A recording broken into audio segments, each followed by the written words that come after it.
हरे कृष्णा। महाभारत के 16वें दिन में आपका स्वागत है। मंगलाचरण से आज का दिन आरंभ करते हैं।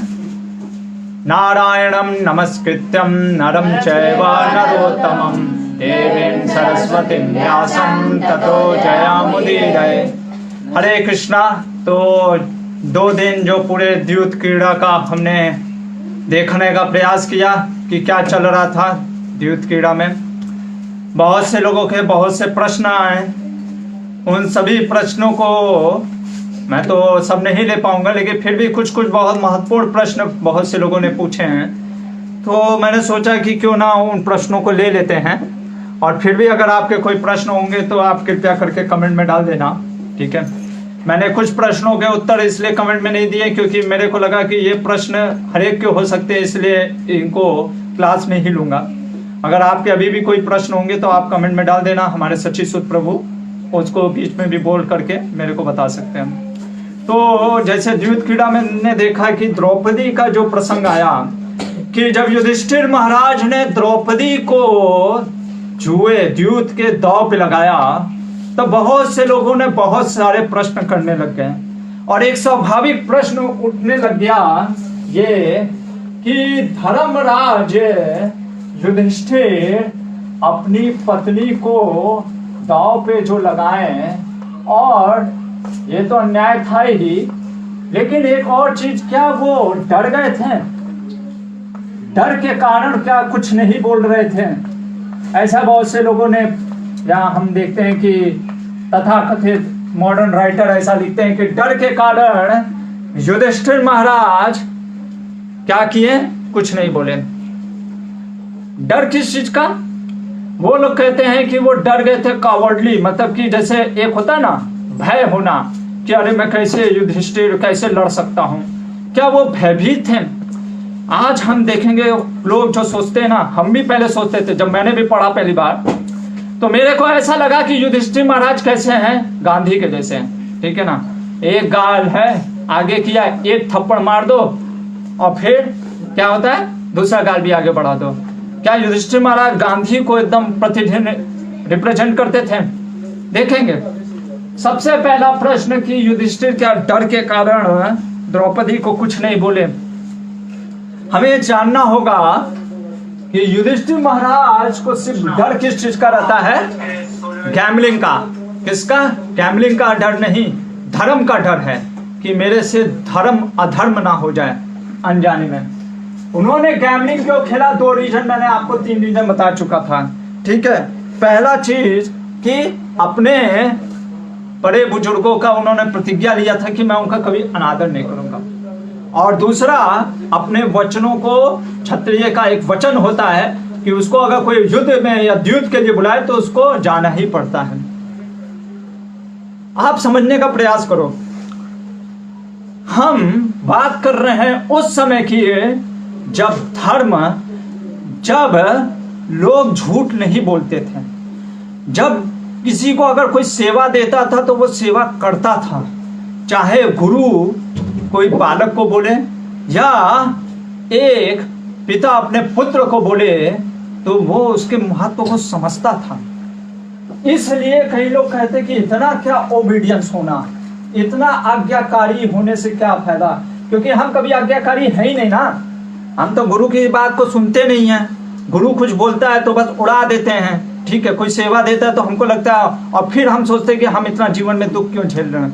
क्योंकि दुख किस लिए झेलते हैं? क्योंकि हमको कोई धर्म का ज्ञान ही नहीं ना है।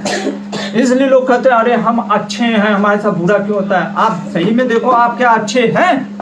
क्या हम धर्म का पालन करते हैं? क्या द्रौपदी के जैसे हमारे जीवन में भी कुछ ऐसा अन्याय हुआ तो भी हम धर्म का साथ दे रहे हैं? हमने देखा द्रौपदी को जब खींच रहा होता है दुशासन, तब पर भी वो धर्म के बारे में सोच रहे थे। जब वो घसीटते हुए लेके जा रहा था तब पर भी वो कहती है कि मैंने प्रणाम करना भूल गई, इसलिए प्रणाम करना। क्या हम कभी गुरुजनों का प्रणाम करते हैं? क्या हम अपने बड़ों का कभी आदर करते हैं? आप पहले तो लोग कम से कम दिवाली होली के दिन पैर छू लेते थे, अभी तो वो भी नहीं छूते हैं, ठीक है। तो ये प्रश्न करना कि ओबीडियंस, अरे इतना क्या, क्योंकि हम नहीं ना है, हम आज्ञाकारी है ही नहीं, तो हमको लगता है इनको भी आज्ञाकारी नहीं होना चाहिए। इसलिए 5000 वर्ष पूर्व के चीज को समझना चाहिए कि हम और युधिष्ठिर महाराज में अंतर है। युधिष्ठिर महाराज ने, हमको लगता है अरे हम युधिष्ठिर के जैसे होते तो हम जुआ नहीं खेलते, हम डेली जुआ खेलते हैं। हम बड़ों का सम्मान नहीं करते हैं, वो सबसे बड़ा जुआ खेलते हैं। क्या चीज का जुआ? अपने जीवन में विपत्ति लाने का जुआ। ठीक है, इस तरीके से युधिष्ठिर महाराज को अगर आप पूरी तरीके से कहोगे कि आरोपी है, तो हम स्वयं आरोपी हैं। क्योंकि युधिष्ठिर महाराज किसको महान दे रहे थे? ओबीडियंस को, आज्ञाकारी को। वो बात अलग है, वो हम देखेंगे उसके बाद क्या होता है। दूसरा चीज, वचन लेना, अपने वचन पे रहना। हम आज वचन लेते हैं, 10 मिनट बाद तोड़ देते हैं। और यहाँ तक कभी कभी हम ऐसा बोल देते हैं, हमने ऐसा बोला ही नहीं था प्रभु जी, हम तो कहाँ बोले थे, वो आप गलत समझ लिए। ठीक है ना? तो क्या चीज होता है, हम क्योंकि इतना झूठ बोलते हैं, इतना झूठ बोलते हैं, 10 झूठ हर समय बोलते हैं, तो हमको लगता है कि अरे झूठ बोलने में क्या जाता था युधिष्ठिर महाराज का। आप समझने का प्रयास करो। हमारी मानसिकता ऐसी हो गई है, हम ऐसे हो गए हैं पापी, अधर्मी, कि हमको लगता है कि युधिष्ठिर महाराज को भी वैसा अधर्म करना चाहिए था। आप समझने का प्रयास करो, युधिष्ठिर महाराज धर्मात्मा हैं। ठीक है, वो ये सब चीजें नहीं तोड़ सकते थे। हाँ, इन्होंने क्या कर दिया, गलती क्या हुआ जो हमको सीखना चाहिए। पहले तो हमारे लिए क्या सीख है? देखो, धर्म क्या है चीज है, धर्म का सिर्फ पढ़ना या सुनना नहीं, ये महाभारत हमको सिखलाता है। हमारे लिए क्या सीख है? हमारे लिए सीख है कि हमें गुरु की आज्ञा मानना चाहिए, बड़ों की आज्ञा मानना चाहिए, क्योंकि हम कभी आज्ञा मानते ही नहीं है। इसलिए हमारे लिए क्या है कि हमको मानना है। हमें ये नहीं सीखना है कि नहीं मानना है। इस एपिसोड से हमको ये सीखना है कि हमें गुरु की आज्ञा मानना है। और दूसरा, अगर हम कोई चीज कहते हैं कि हम करेंगे, तो हमें करना चाहिए, ना कि अरे प्रभु जी हम तो भूल गए, प्रभु जी हम तो याद ही नहीं है, या ये कह देना हमने कभी ऐसा बोला ही नहीं था। ये चीज हमें नहीं सीखना है। क्या युधिष्ठिर महाराज ने गलती किया, वो चीज मैं आपको बता रहा हूं। युधिष्ठिर महाराज ने क्या किया, एब्सोल्यूट प्रिंसिपल ले लिया। जैसे कुछ लोग कहते हैं ना, अहिंसा परमो धर्मा, अहिंसा परम धर्म है। तो एक बार किसी बुद्ध ने श्रील प्रभुपाद जी से बोला कि अहिंसा परम धर्म है। श्रील प्रभुपाद जी ने कहा हाँ, अहिंसा तो धर्म है, और हम तो वैष्णव ऐसे ही अहिंसा को पालन करते हैं, लेकिन कभी कभी अहिंसा के जगह हिंसा भी करना पड़ता है। और उन्होंने उदाहरण दिया, उनकी एक शिष्या बैठी थी और पूछे कि ये आपकी शिष्या है, डिसाइपल है? उन्होंने, उस गुरु ने कहा यस। तो कहे कि कल इसके साथ कुछ छेड़खानी कोई करता है, आप क्या करोगे? अहिंसा का पालन करोगे? उस गुरु ने कुछ निरुत्तर हो गए, क्योंकि अभी क्या करोगे? तो इसलिए एब्सोल्यूट ये चीज होता है ना, कोई चीज को एब्सोल्यूट बना लेना कि यही सबसे बड़ा धर्म है, इससे बड़ा धर्म तो कोई चीज है ही नहीं, ये अपने आप में बड़ा अधर्म हो जाता है। ये युधिष्ठिर महाराज से गलती हो गई। लेकिन सबसे बड़ा अच्छा चीज युधिष्ठिर महाराज का क्या है, युधिष्ठिर महाराज धर्म परायण थे, तो उनको पता था गलती हुई, लेकिन गलती से उन्होंने क्या सीखा, हम देखेंगे आगे चल करके कि धृतराष्ट्र फिर से युधिष्ठिर महाराज को जब 14 वर्ष हो जाता है ना, 13 वर्ष कंप्लीट, तो कहता है अरे आप तो अब वन में, देखो गृहस्थ का जीवन होता है कि गृहस्थ को वानप्रस्थ लेना चाहिए। ठीक है, अब वानप्रस्थ जाना ही है, तो तुम लोग तो पहले ही से वानप्रस्थ ले रहे हो, तो तुम लोग क्या करो कि मेरे बच्चे तो सुधरेंगे नहीं, इसलिए तुम ही लोग वन में भटको। अब उस समय भी आज्ञा दे रहा है ना धृतराष्ट्र कि वन में भटको। क्या युधिष्ठिर महाराज मान लिए थे?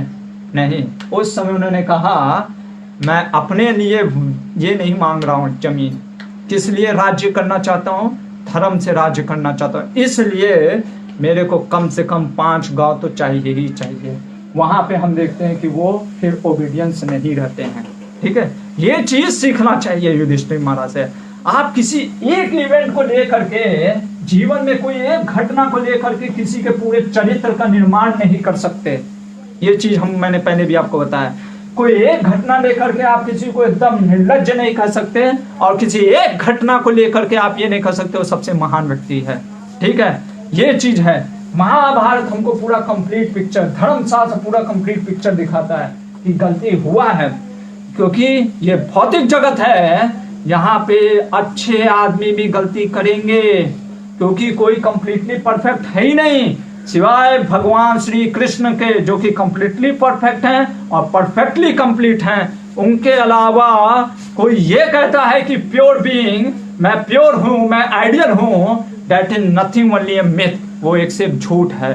क्योंकि कभी ऐसा हो ही नहीं सकता कि व्यक्ति गलती ना करे, लेकिन उसकी एक गलती को अगर हम ले करके पूरा जीवन भर उसको त्याग देंगे और ये सोचेंगे वो पूरा निर्लज्ज है, बेकार है, तो शायद हम कुछ गड़बड़ कर रहे हैं। तो ये चीज हम युधिष्ठिर महाराज के जीवन से देखते हैं, ठीक है ना।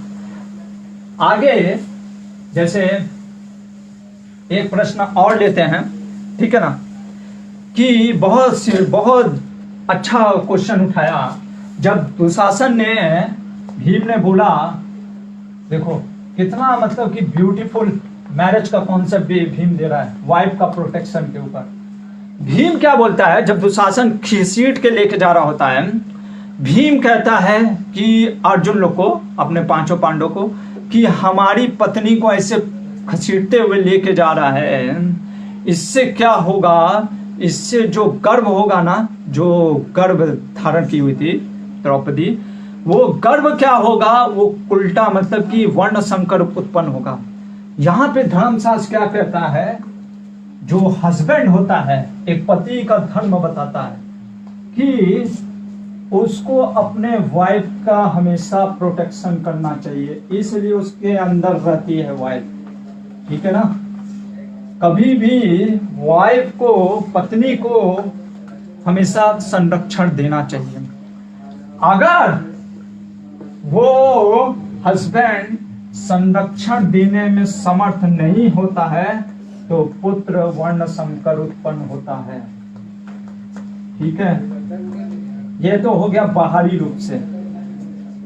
मध्वाचार्य कहते हैं कि अगर पति अपनी वाइफ को, अपनी पत्नी को असॉल्ट करता है, मतलब कि जैसे आप देखते नहीं हो, उत्पीड़न करना, मारना, पीटना, उससे क्या होगा, हस्बैंड को कभी भी उसको परम धाम की प्राप्ति नहीं हो सकती, ठीक है ना।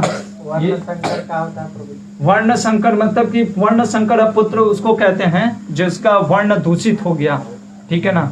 जैसे गीता में भी पहले अध्याय में अर्जुन क्या बोलता है, सही उसका लॉजिक था, वो क्यों नहीं युद्ध करना चाहता था, कहा कि इतने लोग मरेंगे तो स्त्री जो है दूषित होंगी, उससे वर्ण संकर पुत्र उत्पन्न होंगे। वर्ण संकर पुत्र मतलब अधर्मी पुत्र होंगे और उनको धर्म का ज्ञान नहीं होगा।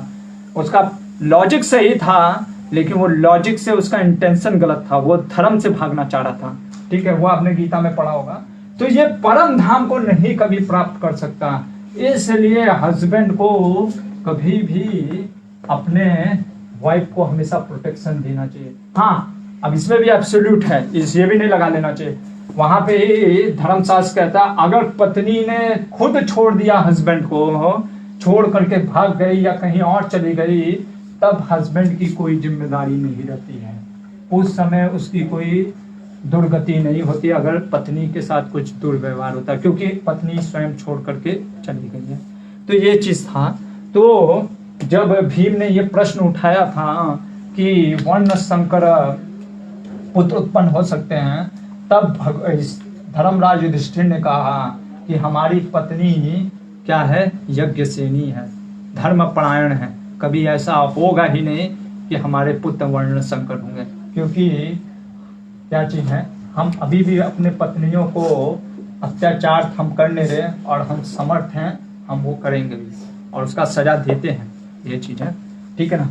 और एक और चीज जो सिद्धांत है सीखने का, कि जब दुशासन जो जिसको द्रौपदी को खींच रहा था बाल से पकड़ के, ठीक है, और फिर साड़ी खींचने लग गया, तो क्या हुआ, भगवान कृष्ण साड़ी के रूप में आ जाते हैं। इसी तरीके से कई बार हम सोचते हैं कि बहुत सा किताब, बहुत सा धर्म पढ़ लेने से शायद हम ज्ञानी हो जाएंगे, ज्ञान की प्राप्ति हो जाएगा, ठीक है।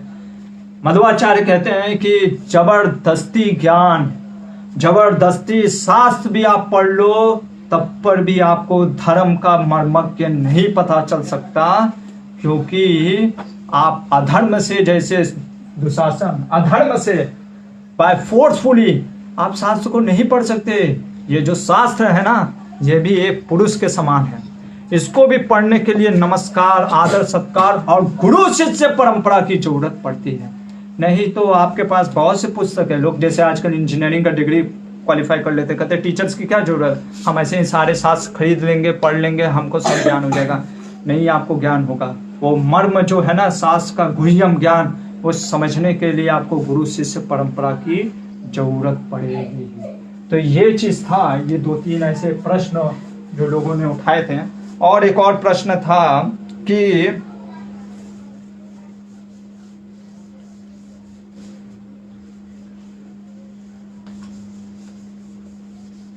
अगर आप देखोगे एक और प्रश्न था, जैसे अधिकतर लोग ये द्रौपदी के कथन से क्या सीखते हैं कि हमेशा हमें भगवान पे भरोसा करना चाहिए। सरेंडर मीन्स, जैसे किसी कल एक भक्त ने मेरे को बोला, सरेंडर का मतलब शरणागति का मतलब होता है कि स्टॉप डूइंग एनीथिंग। ऐसे लोग कहते हैं ना, अरे सब कुछ छोड़ो और सिर्फ भगवान पे भरोसा करो, ठीक है ना। ऐसा आपने कई बार सुना होगा, जब लोग ज्यादा दुखी होते हैं या जब उनके पास सामर्थ्य नहीं होता है तो ऐसा, या किसी भी कारण से ऐसा बोलते हैं। तो क्या सरेंडर का मतलब यही होता है कि स्टॉप डूइंग एनीथिंग? क्या शरणागति का मतलब यही है? देखो, इसीलिए बहुत जरूरी है कि हम किसी गुरु के संरक्षण में रह करके धर्म को समझने का प्रयास करना चाहिए। इसीलिए श्रील प्रभुपाद जी 4.34 का जो वर्ष है ना भगवद गीता का, तद विधि प्रणिपातेन परिप्रश्नेन सेवया उपदेक्षन्ति ते ज्ञानम ज्ञानिनः तत्वदर्शिना। क्योंकि वो तत्वदर्शी हैं, वो देखे हैं सत्य को, समझ लो ना, वो पढ़े नहीं ऐसे, वो समझे हैं और देखे हैं। इसलिए उनके पास जाकर के जिज्ञासा करना चाहिए, तब हमें समझ में आएगा। कई बार धर्म में जो, या शास्त्रों के माध्यम से, ये खास करके मैं भक्तों के लिए भी बोल रहा हूँ, बाहर के लोगों के लिए भी, लेकिन भक्तों के लिए ज्यादा है क्योंकि भक्त इसका कभी कभी उल्लेख करते हैं। कई बार हम कोई घटना या कोई चीज पढ़ते हैं ना शास्त्र में, और वो हमारे मुताबिक लगता है तो हम उसको कोट करने लग जाते हैं। जैसे कहते हैं Srila Prabhupada said like they, Srila Prabhupada said like they, अपने मत को स्थापित करने के लिए। इसलिए हमको अपना मत अपने से स्थापित ना करके किसी गुरु या साधु या संत से लेना चाहिए। क्या होता है, द्रौपदी का जब हम चित्र पढ़ते हैं, चरित्र पढ़ते हैं, हमको भी लगता है कि अरे शरणागति का मतलब क्या हुआ, सब कुछ छोड़ करके सिर्फ भगवान के शरण में चले जाओ। क्या ऐसा था वास्तव में? क्या ऐसा कुछ था? हम देखेंगे 2 प्रकार का सरेंडर होता है, ठीक है ना। सरेंडर भी आप देखोगे 2 हम इंसिडेंट्स लेते हैं, एक द्रौपदी का और दूसरा अर्जुन का। किसका ले रहे हैं? अर्जुन का। अभी आप देखो, अगर आप द्रौपदी और अर्जुन दोनों के कंडीशन को देखो, द्रौपदी क्या कर रही थी, उसको पहले जब पहली ही बार दुशासन बाल खींचता है तो वो भगवान को याद करती है, और भगवान को याद करने के बाद क्या वो शांत बैठ जाती है? प्रश्न उठता है, वो क्या करती है फिर? वो क्या सोचती है? वो ये सोचती है, ये प्रश्न करती है कि उसका धर्म के बारे में। आप समझने का प्रयास करना, बहुत गुह्यम है। धर्म के बारे में वो प्रयास करती है, वो प्रश्न करती है। वो ऐसा नहीं कि अरे भगवान मेरी रक्षा कर देंगे, मैं तो छोड़ देती हूँ, ठीक है। क्या पहले ही बार में उन्होंने ऐसा किया? नहीं किया। वो भीष्म पितामह के पास गई और क्या कही, पूछी, आप मेरे को बताइए कि धर्म क्या कहता है, कि मैं हारी या नहीं हारी। वो तो उस समय भी छोड़ सकती थी ना। तो वो आप देखोगे एक तरीके से वो पूर्ण शरणागति थी, लेकिन शरणागति का ये मतलब नहीं होता है कि हम कुछ ना करें। शरणागति देखो, इसीलिए कहा जाता है we should do our best and rest Krishna will do. ये चीज जीवन में याद रखना चाहिए।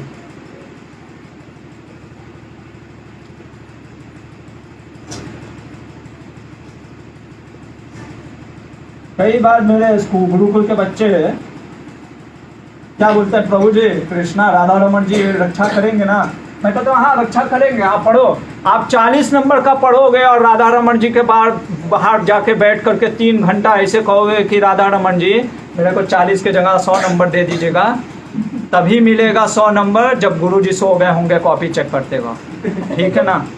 तो वो हो सकता है, लेकिन हमेशा ऐसा नहीं होगा। आप अगर अपना बेस्ट दे ही नहीं रहे हो और आप सोच रहे हो कृष्णा सब कुछ कर दें, ये वास्तव में हम कृष्णा पे बोझ बन रहे हैं। हम वास्तव में कृष्णा में बोझ बन रहे हैं। आप समझने का प्रयास करो।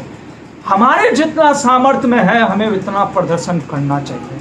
द्रौपदी के में सामर्थ्य में जितना था वो की, वो धर्म का प्रश्न की। अभी क्या करती जब दुशासन उसको खींच रहा होता है, तब वो देखी कोई नहीं था, कोई नहीं है, तो वो भगवान के ऊपर चली गई। अर्जुन का केस देखो, क्या अर्जुन के केस पे भगवान कहे बेटा अर्जुन तुम सो जाओ, हम सब रथ पे हम मारेंगे तीर, ऐसा किया भगवान ने? भगवान ने कहा मैं तुमको गीता का ज्ञान दे रहा हूँ, मां मनुस्मर युद्ध चा, मेरे को स्मरण करो, और लेकिन युद्ध तो तुम्ही को करना पड़ेगा। कई बार हमको लगता है कि अरे चलेगा प्रभु जी छोड़ दीजिए, सब भगवान अच्छा कर देंगे। अच्छा करेंगे जब आप अच्छा करने का प्रयास करोगे। आप कुछ नहीं करोगे तो अच्छा कैसे होगा? क्योंकि हो सकता है भगवान आपको कुछ भेजे हो किसी के रूप में, किसी के सलाह में, किसी के आज्ञा में, लेकिन हम सोचते कि नहीं छोड़ो ना। तो ये चीज हमको समझना पड़ेगा। हाँ, इसका विपरीत क्या हो जाता है, कुछ लोग बस अपने ही बाहुबल पे, मैं अपने दम पे सब करूंगा, कृष्णा की कोई जरूरत नहीं है। वो क्या होता है, वो भी अहंकार है, वो भी गिर जाता है। तो इसलिए भगवान गीता में भी क्या बोले, युक्ताहार विहारस्य युक्त चेष्ट कर्मसु, कि युक्त पहले जो ज्यादा सोएगा वो भी भक्ति नहीं कर पाएगा, जो कम सोता है वो भी भक्ति नहीं कर पाएगा। इसलिए जीवन में बैलेंस होना बहुत जरूरी है। बैलेंस अगर नहीं होगा, अगर हम युक्त नहीं होंगे तो हम गिर जाएं। ये चीज हम सीखते हैं कि सरेंडर का मतलब ये नहीं होता है स्टॉप दुनिया में। सरेंडर का मतलब होता है कि भगवान ने हमको जितना ताकत दिया है, जितना हमको बल दिया है, उतना हम भगवान की सेवा में लगा के अपने तरफ से प्रयास करना चाहिए और बाकी फिर कृष्णा पे छोड़ देना चाहिए। इसीलिए कहते हैं एक्ट लाइक एनीथिंग, ऐसे कार्य करो जैसे सब कुछ आप पे निर्भर है, लेकिन जब करने जाओ तो ये भी प्रार्थना करो कि भगवान आप पे सब कुछ निर्भर है। तो इसलिए ये चीज गुह्यम ज्ञान हमको समझना चाहिए, नहीं तो हम सरेंडर को कुछ और समझ लेंगे और सोचेंगे कि हम कुछ नहीं करेंगे। आप कुछ नहीं करोगे तो फिर भगवान को आप एक बोझ बन जाओगे। इसलिए शिवाजी के गुरु जी ने क्या बोला, समर्थ रामदास बनो। रामदास बनना है, लेकिन कैसा बनना है, समर्थवान रामदास बनो। ठीक है, तो ये चीज था हमारा प्रश्नों का उत्तर।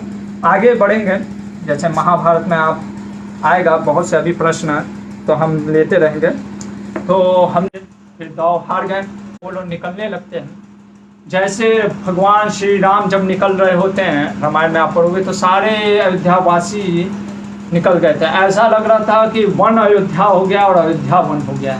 उसी तरीके से जब ये युधिष्ठिर महाराज निकल रहे होते अपने 5 भाइयों के साथ, सब 5 भाई, कुंती ने द्रौपदी और धौम्य ऋषि और भी जो लोग थे हम देखेंगे, ये भी थे, सुभद्रा भी थी, उनके भी पुत्र थे, अभिमन्यु भी थे, सब लोग जा रहा था सभी। क्योंकि देखो सभी लोग सोचे कि अभी ऐसे राज्य में रहने से क्या फायदा। देखो यही महाभारत सिखलाता है। आज ऐसे ही एक स्थिति देश की हो गई है, अफगानिस्तान की, आपको पता होगा। वहाँ पे लोग भाग रहे हैं, क्यों? क्योंकि वो लोग को डर है किस चीज़ का, वहाँ की जो सरकार है अब है ही नहीं। दुर्योधन जैसा वहाँ पे अब सरकार है। वहाँ पे जहाँ सोचो कितना, मतलब 5000 वर्ष पूर्व महाभारत हमको ये सिखला दिया कि जहाँ पे लोग, जहाँ पे धर्म से पालन नहीं हो रहा है, आज नहीं तो कल आप सुखपूर्वक नहीं रह सकते। इसीलिए एक चक्रा नगरी में जब वो हुआ था कांड, आपने पढ़ा होगा, बकासुर को जब मारा भीम ने, वहाँ पे ब्राह्मण क्या बोलता है अपनी स्त्री को कि न्याय नीति कहता है कि सबसे पहले ऐसे राज्य में जाकर रहो जहाँ का राजा बलशाली हो और धर्म से चलता हो, क्योंकि सिर्फ धर्म से चलेगा, बल नहीं होगा तो उस पर आक्रमण हो जाएगा। और सिर्फ बलवान होगा और धर्मायुक्त नहीं होगा तो वही आपका अत्याचार और शोषण करने लगेगा। देखो कितना ज्ञान दिया है हमारे शास्त्रों में, हमारे ऋषियों ने। हम इसको ना पढ़ करके हम अपने मन का सुनते हैं और फिर जब ऐसी परिस्थिति में पड़ जाते हैं तो क्वेश्चन करते हैं where is the supreme God. अरे भगवान ने दिया है, सब कुछ दिया है, ऋषि को दिया, ऋषियों के द्वारा हमारे वचनों को दिया, ग्रंथों को दिया, भक्तों को भेजा, फिर भी अगर हम कहें कि भगवान हमारे लिए कुछ नहीं कर रहे हैं तो ये आपकी मूर्खता है। आपको सब कुछ ला कर दे दिया, अभी आपको भी तो कुछ मेहनत करना है ना। कि जैसे भोजन पड़ा हुआ है, प्लेट में परोसा हुआ है, पनीर पड़ा हुआ है, नान पड़ा हुआ है, बटर मसाला पड़ा हुआ है, सब पड़ा हुआ है, और आप ये सोचो कि अरे मेरे को कुछ नहीं मिला। अरे आप खाने का प्रयास तो करो। तो उसी तरीके से भगवान ने सब धर्म शास्त्रों में ये सब ज्ञान दिया है। तो युधिष्ठिर के साथ ये सारे नगरवासी चलने लगते हैं। जब सभी आगे बढ़ने लगते हैं तो युधिष्ठिर महाराज क्योंकि चिंतित हो जाते हैं, स्वाभाविक है, क्योंकि उनका डिस्पोजिशन क्या है, वो क्षत्रिय हैं, वो ब्राह्मणों को कुछ खिलाना चाहते ही हैं। तो क्या करते हैं, बाकी नगरवासियों को कहते हैं देखिए अभी तो हमारे पास कुछ नहीं है, आप पुनः वापस चले जाइए। कहाँ? हस्तिनापुर। मैं धृतराष्ट्र को कहता हूँ कि आपका भरण पोषण करें। कुछ लोग चले जाते, लेकिन ब्राह्मण लोग कहते हैं हम नहीं जा सकते अधर्म के जगह पे, हम अधर्म के साथ नहीं रह सकते, हम यहाँ पे भूखे पेट प्यासे रह करके मर जाएंगे, लेकिन युधिष्ठिर हम जाएंगे नहीं। तो युधिष्ठिर अब ऐसा नहीं कहते हाँ ठीक है भूखे प्यासे मरो, क्योंकि स्वाभाविक है, मैं राजा हूँ, ये ब्राह्मण है, भले ही ये ब्राह्मण कह रहे हैं कि आप हमारी चिंता मत करिए, हम खुद खाएंगे अपने से, फिर भी ब्राह्मण जैसे नहीं कुछ लोग बोलते हैं कि प्रभु जी चिंता मत करिए, हम अपना देख लेंगे। तो हम लोग सोचते हैं अच्छा है, गया टेंशन खत्म हटाओ। नहीं, अगर आप लीडर के पोजीशन पे हो, भले ही वो भक्त ऐसा कह रहा है, फिर भी हमारा क्या जिम्मेदारी बनता है उसकी ध्यान रखना। ये चीज महाभारत सिखलाता है। तो युधिष्ठिर महाराज क्या करते हैं, धौम्य ऋषि से पूछते हैं। फिर आपको मैंने जैसे पहले बताया, धौम्य ऋषि कहते हैं सूर्य की उपासना करो, क्योंकि सूर्य दे ही सब भोजन अन्न को देने वाले होते हैं। और इस तरीके से सूर्य देव में भी वो भगवान नारायण की उपासना कर करके ये युधिष्ठिर सूर्य देव से एक अक्षय पात्र उत्पन्न करते हैं।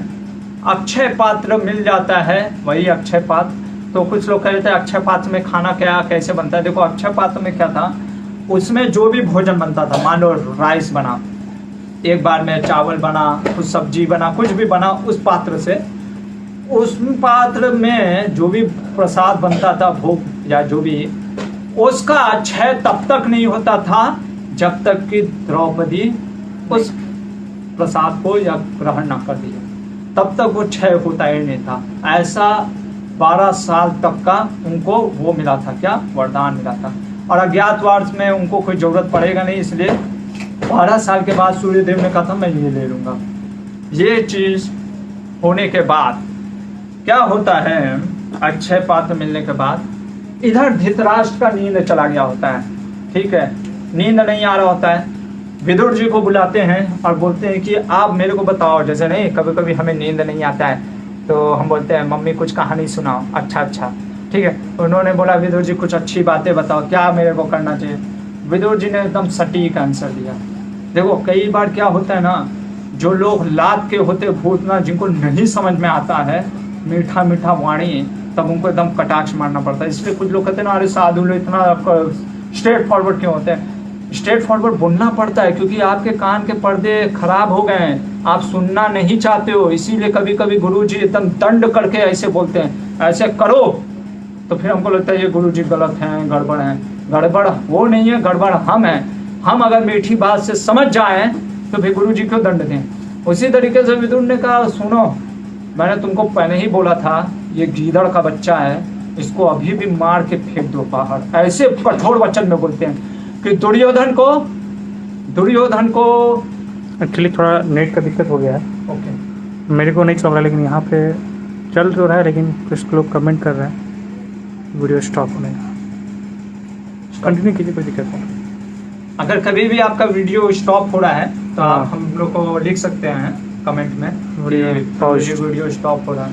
हो सकता है क्योंकि यहाँ पे बारिश हो रहा है तो इसलिए बारिश होने की वजह से थोड़ा सा नेटवर्क में प्रॉब्लम आ रहा होगा। तो क्योंकि आज एकादशी भी है और एकादशी का महत्व बहुत महान है, तो उसके बारे में इसलिए चल रहा है वीडियो या रुक रहा है।